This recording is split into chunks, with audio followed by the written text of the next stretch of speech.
fan ngeen ci jaara ak fi ñu ci toll. waaw fu ñu ci toll. d'accord dinañ ci ñëw alors ndax da nga am mbetteel. ci li xew sànq ci ngoon.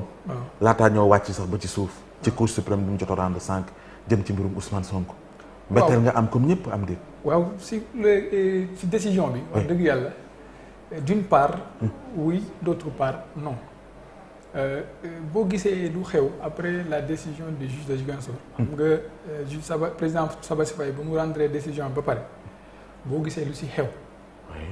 par rapport ak DGE lu mu bañ a exécuter décision bi Sénat dem ba jox ko ay injonction mu ne ko exécuter ba dégg naa ne que waa IGAJ dañoo dem ba Ziguinchor. donc da ngay xam ne ce sera difficile pour un autre juge peut-être d'aller à contre-courant de ce que veut le parti au pouvoir. Donc ce qui fait que je ne suis pas très surpris, mais en tout cas je ne suis pas surpris. loo bëgg a wax IGAJ ni mu fa demee genre pression la bi ñu doon teg ci juge Sabassy Faye mu doon tamit message ñi nga xam ne ñoo war a addu tey. waaw man lu mel noonu mën naa am. waaw jàpp naa ne tey en fait la décision que le juge Sabassy Faye a rendue képp ku def droit ku xam vraiment xam na ne sur les faits dëgg yàlla il a raison mais nag aussi il y a un fait. Cour suprême juge de droit la c'est pas un juge de fait. donc si décision bu Cour suprême bi rendre tey. en fait on ne peut pas dire que Ousmane Sonko a tort ou Ousmane Sonko a raison. Parce que dans cette boo xoolee on a jugé un peu la décision du juge. juge Sabassy Faye la wàll lañ fa juger waaw. c'est vrai que ça ne va pas en faveur du candidat parce que ça viole encore une fois ses droits parce que nit boo xam ne vous êtes candidat aux élections présidentielles te parrainage yi war a jeex vers le 10 11 12 13 tey ñu ne la décision boo xam ne da la waroon permettre nga dem jëli ay fiches de parrainage dañu ko casser ba pare on ne sait pas quand est-ce que une audience sera tenue te audience boobu bu ñu ko teniree ba pare soit bu fekkee ne la décision est en faveur de Ousmane Sonko ay nitam dinañu defaat un recours. bu fekkee ne aussi la décision est en faveur de Ousmane Sonko état bi aussi dina defar recours. donc loolu boo xoolee c'est un peu la violation encore du droit de. dañ bëgg a jouer ci temps bi nga bëgg a wax. En tout cas tout à l'air de loolu la en fait loolu lay wane quoi. waaw parce que boo xoolee. Quand le juge Sabassy Faye a rendu sa décision, il fallait donner aussitôt à Ousmane Sonko ses fiches. joxuñu ko ay fiches am te après boo xoolee aussi lu ñu fa yónni inspection générale de la justice pour Sabassy Faye loolu c'est une pression boo xam ne ça ne dit pas son nom donc man à mon avis comme bi ma la vraiment lii dëgg ci yow mooy daal am gisoo woon lu waroon ñu ko doon kese. tey li waroon am mooy dëggal la woon ca Ziguinchor. xam nga aussi même xam nga décision bi malheureusement ce n'est pas disponible. te décision bu mu génnee ba pare aussi y a eu un peu de polémique. parce que man décision li ma njëkkee jot dañu ma ne le juge a confirmé. yàggul aussi parce que gis naa même des membres du parti de Ousmane Sonko yu ko donc ça m'a un peu moo tax comme la décision n'est pas disponible mais ce qu'il faut retenir c'est que la décision de la Cour suprême c'est-à-dire waxul dara que Ousmane Sonko a tort ou a raison que war nañ ko jox waruñu ko jox peut-être que dafa wax ne bu ma déglulee clé maître Clédor waaw nee na la le juge parce que dañoo wax ne que juge bi dafa dem peut-être dafay yokk ci loo xam ne compétence am na donc loolu ça veut dire que peut-être que li mu wax il a raison mais peut-être am na li mu ci yokk léegi donc foog ñu xaar ba beneen juge bi bu war a statuer comme dañu ko renvoyer devant le tribunal devant xaw ma non c'est le tribunal de grande instance yaakaar waaw de Dakar la ñu ko renvoyer donc c'est à ce juge maintenant de dire le droit mais bu waxee aussi le droit sur les faits il faudra encore un autre recours te loolu vraiment man c'est ça que je dénonce en fait. cette violation de est-ce que violation boobu yow tamit dalaa yóbbu. ba ci nit ñi xalaat ne lii yëpp dañ ko def. uniquement pour empêcher à Ousmane Sonko de participer à ces élections. oui en fait boo xoolee yëpp ci. trame boobu la ci xam nga sur cette décision de la Cour suprême. uniquement mënuma ko wax. mais boo xoolee un peu sur ce qui s'est passé avec la DGE. mënuñu la jox ay injonctions. Sénat mooy commission électorale nationale autonome. kooku. yoon moo ko jox mu mën a wax DGE joxal diw ay fiches on ne peut pas être plus royaliste que le roi. bu fekkee kooku bañ na loolu ñu dem ba Cour suprême jël une autre posture moi je peux dire que ce qui se joue aujourd'hui c'est ça c'est que nit ñi dañoo bëgg Ousmane Sonko bokk ci élection yi te loolu man pour moi c'est encore une violation de ces droits. oui un peu plus tôt. Ouais. Cour de justice bu CEDEAO la malgré que ñëwul ci beneen pàcc bi ñeel wàllu réintégration ci fichier bi ou pas. mais ci wàllu dissolution bi également mu ñaari décision yoo xam te daal neexul ci waa Pastef.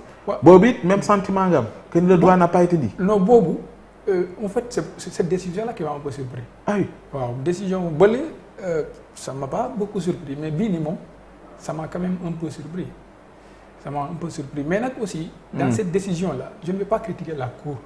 Parce qu'on peut peut-être penser que le juge sénégalais peut être partial, mais le juge de la CEDEAO quand même, oui. Il faut être raisonnable. Mais ce que man jàngat bu ma si am. oui. mais ce que état du Sénégal da si war a jël exemple. gis nga si wàllu parrainage si wàllu lu bëri des fois dañuy daan état du Sénégal mais duñu nangu appliquer décision. oui. kon tey la décision est en leur faveur les gens sont contents mais pour man loolu c'est pas bien même pour l'image du Sénégal. xam nga boo xoolee même si constitution bu 2001. c'est-à-dire Sénégal dafa bokk ci état yoo xam ne pare nañu joxe une partie de leur souveraineté pour bokk dans un ensemble c'est-à-dire ay Union africaine ay CEDEAO kon tey bu ñu demee ba ñun ñi nekkoon ci posture boo xam ne ñun ñooy guider les autres pays. te ñun la cour bi di joxe ay décisions ñu koy bañ man yaakaar naa loolu day delloo Sénégal 20 ans en arrière. te loolu wax dëgg yàlla képp kuy sénégalais war nga ci jóg nga wax ci. Voilà, parce que le pays n'appartient pas à une partie. Oui. Il nous appartient à nous tous. Donc ñun tey on doit se battre pour nos enfants parce que tey lu ñu amoon ay acquis démocratiques depuis 2000 ba léegi 20 ans. Une partie de la population parce que ils ne veulent pas lâcher le pouvoir di def ay affaires yoo xam ne vraiment dañuy delloo ci ginnaaw loolu moi je pense que dañoo war a xoolaat suñu jëfin. mais lu tax mu bett la. une cour de justice de la CEDEAO te ay juges yu statué. waaw parce que sur des faits. waaw mais sur les faits mu dëggal état bu Sénégal ci ni mu dissoudre parti bi. lu tax mu lay bett. xam nga sur les faits en fait il y a eu beaucoup d'illégalité en fait boo xoolee sur le terrain. ce qui s'est passé les barricades ñuy toj ay vitres. loolu yaakaar naa faits yooyu yëpp bu ñu ko tegee sur la table il y a quand même lieu de se demander si vraiment il y a pas eu une violation xam nga je ne suis pas un juge. Oui. C'est vrai le juge a sa propre appréciation.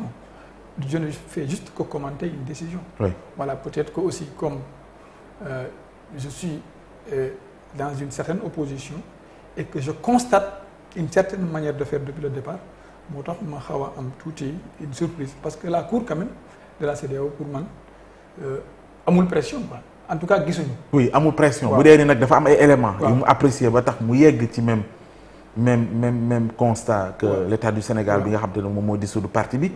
Il y a de quoi s'inquiéter bu ñu yeggee à ce niveau est-ce que du ternir finalement l'image de Pastef d'Ousmane Sonko mi nga xam te ñoom jàppoon nañu ni li ñu dissoudre seen parti bi tegul ci yoon te li ñu wax ni yëpp moo tax ñu dissoudre ko dara amu ci bu ñu nee ba cour bu mel noonu dëggal loolu est-ce que jàppoon ni war na mën a écorner l'image de Ousmane Sonko et de Pastef d'une manière générale.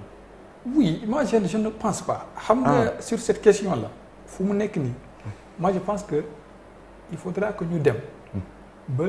ñëpp am une certaine liberté que ñu mën a réunir parce que là nous sommes dans l'urgence boo xoolee la période actuellement qui prévaut c'est une période préélectorale te ñëpp dañoo yàkkamti man bu man dañuy xaar ba lii yëpp romb que tous ces recours là jeex qu'on prenne le dossier de manière globale ñu yóbbu yëpp CEDEAO c'est en ce moment qu'on pourra savoir si réellement Pastef a fauté s'ils n'ont pas fauté ou pas de manière un peu globale man loolu laa ko gisee je pense pour l'instant parce que tout de suite dire que tel a fauté ou l'autre a fauté ou se fonder seulement sur cette décision de la cour wax ne ça écorne l'image pour moi c'est aller trop vite quoi. Il faut attendre. Malgré ça yaa ngi laal ñaar ba ñett yoo jàpp ne ay droit am dañ ko yàgg bafoué wax nga fi sànq ni ñun ñëpp on a assisté bi ñuy barricade këram bi ñuy toj ay vitres yu mel noonu soo demee bu mën a constater loolu est-ce que de l'autre côté également sooy xool it amul leneen loo mën a reprocher à Ousmane Sonko ci doxalinam ci waxinam ci pàcc bii nga xamante ne moom la cour de justice xam nga pour l'instant sur les faits xam nga la décision n'est pas disponible xam nga pour nga xam ñu ko motiver sur quoi qu'est-ce qui motive foog nga xaar ba loolu génn après nga mën a wax mais pour l'instant on ne peut pas tout de suite le dire parce que pour l'instant man ce que je constate sur le terrain et ce qui s'est passé wax dëgg yàlla ce qui s'est passé juste dernièrement xam nga loi Cissé quand vous appliquez la loi, la loi m'a été appliquée. Oui. J'étais d'accord. En fait, je ne me suis pas plaint. Mais bu juge rendrait sa décision, wax ne appliquer leen ko ba pare mu am fu mu ko teg. Moi, je pense qu'il faut l'appliquer. Aujourd'hui, si on avait donné une fiche à Ousmane Sonko et qu'aujourd'hui la Cour infirme la décision, on aurait pu suspendre les choses. De toute façon, on est là. Parce que àdduna bi jeexagul. ñu ngi fi élection yi jotagul. Donc moi, je pense que il faut appliquer la loi pour tout le monde. Moi, je ne suis pas pour. Xam nga man, comme je le dis souvent, man, je ne critique pas la justice. Oui. Je propose souvent. Mais pour la bonne image du Sénégal et des Sénégalais, man yaakaar naa à chaque fois que nous avons l'occasion en fait de montrer que nous sommes un grand pays, il faut le faire. Et avec la décision du juge de Ziguinchor, c'était vraiment l'occasion. Tey nag ça n'a pas été le cas. Si, ça a été le cas, mais ça aurait été meilleur si la première décision a été appliquée. Mais pourquoi ngeen bëgg a kut nii tant que appliqué wu tant que dëggalu la woon ci Ziguinchor rek nekkuñ ci bés ba. Non xam nga loi. C'est l'impression que vous donnez. Non ci bi ngeen di. xam nga loi. Loi la rek Cissé. Xam nga mënoo wax ne parce que on n'a pas appliqué la décision de Ziguinchor. Il y a pas droit parce qu'on l'a appliqué aujourd'hui. Justement. Xam nga lépp yoon la. Gis nga boo jàddee yoon bi au départ rek ça ternit l'image à l'arrivée. Voilà man en fait noonu laa ko gisee. noonu nga ko jàppee. waaw man c'est comme ça. que ni ca njëlbeen la. Mais yow ak ñeneen ñëpp da ngeen woote woon mobilisation tey au-delà de xaar décision bi. Qu'est-ce qui s'est passé? Vous aviez dit 15 heures. Oui. woo askan wi nañu génn. ci département yi ci région yi. Est-ce que sentir nga ni mot d'ordre boobu noonu topp nañu ko. waaw xam nga c'était on avait demandé boo xoolee même les déclarations que les leaders ont fait ils ont demandé de sortir de manière pacifique. Parce que boo xoolee ay Dame Mbodj seetaan naa parce que man je n'ai pas pu assister à la conférence de presse bu ñu tenir. Mais boo xoolee ñoom ñëpp ils ont appelé à une marche pacifique. ba pare dañoo déposer ay demandes. devant l'autorité administrative. Mais malheureusement les demandes ont été refusées. Donc bu demande yi bu ñu ko refusé. nit ñi mënuñu génn mënuñu mobiliser. moo koy justifier. Pour moi c'est ça qui justifie que les gens n'ont pas pu sortir manifester pacifiquement quoi. Mais bëggoon ngeen ko parce que bis bi da ngeen ko joxoon benn dayo benn symbolique. Oui, on aurait jàpp c'est la démocratie du Sénégal. li joué. ak lettre bi nga xamante ne Ousmane Sonko génnewoon na ko démb également di doon demander. que ñu invoquer seen droit constitutionnel. résister ak yu mel noonu oui. xam nga moi toujours je m'exprime en tant que candidat. Qui soutient un collègue candidat. Parce que je pense que les droits de tout le monde doivent être respectés. boo gisee loolu am c'est par rapport à ce qui s'est passé avec le juge de Ziguinchor. Le juge de Ziguinchor a rendu une décision, elle n'a pas été respectée. Aujourd'hui aussi la Cour suprême aurait pu rendre une décision en faveur d'Ousmane Sonko te cette décision là ñu bañ ko appliquer. Oui, est-ce que du DG lii la xamoon lii la doon wax. amoon na recours bi même bu ko xamoon oui même bu fekkee débat bi. yoon joxu ko teg nañu ko. yoon ne waaye suspensif n'est pas suspensif. yoon nekkoon na débat yoon joxu ko loolu xam nga moom. il ne doit pas apprécier am na koo xam ne moom mooy kilifa. mooy Sénat nee na ko appliquer loi bi joxe mais na ko joxe. Moi je pense qu'il y a pas à apprécier gis nga s'il y avait à apprécier Cissé. Aujourd'hui yow mi particulier loi mun na la ñëw ne la Cissé génnal fii nga ne non moi je vais apprécier. man maa ngi def appel comme appel bi parewul. alors que la loi te dit que l'appel n'est pas suspensif bu ñu la nee génnal rek da nga war a génn mais si chaque citoyen chaque organisme chaque organisation. chaque administration a le droit d'apprécier moom ay décisions de justice mais il y a plus d'état de droit dafa am lu yoon wax nañ def loolu donc pour man la mobilisation c'est pas une mobilisation pour foutre le trouble. et pour créer des troubles c'est juste pour.